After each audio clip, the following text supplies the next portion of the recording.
In this video, we're going to go over some ethical hacker terminologies so that when we're going over more information throughout the course that ties around these key terms, you're not necessarily left behind. You know and understand what these mean and what these are essentially used for. So let's go ahead and jump in here. So the first term that I want you to become aware of here is, a nice and simple one here, a threat.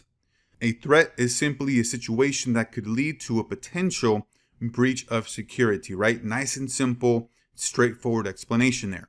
An exploit.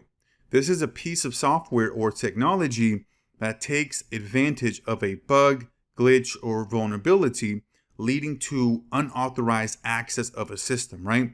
This is essentially where a hacker is getting access to a system through some type of mechanism, right? Some type of technology, software, whatever that may be, to be able to, gain unauthorized access.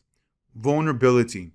This is the existence, right, of some type of flaw, design, execution, implementation within a network, software, whatever that may be, right, that is actually leaving itself open to hackers that are wanting to and looking to take over the information, gain access, whatever that may be, right?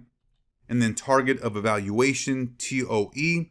This is a system, a program, or network that is subject of a security analysis or attack. So this is essentially thinking about it from the perspective of a military individual or the military, right? A target of evaluation. Just think about a target, right? When somebody says, hey, I've seen the target's over here. It's really just something that is telling you that this is the actual target that we're looking at, taking over, going after, right? Whatever that may be. And then we have remote. This is the exploit that is sent over a network and exploits security vulnerabilities without any prior access to the vulnerable system. So this is where a hacker is working essentially remotely, where they are not connected to any type of network and they're just working from really anywhere in the world, and they don't have any prior access, but they're gaining access to a system to exploit the vulnerabilities. And then we have local. The exploit is delivered directly to the computer system or network, which requires prior access to the vulnerable system to increase privileges. Now, like I mentioned and gave you the example of the target of evaluation, a lot of these terms come from the military background, right?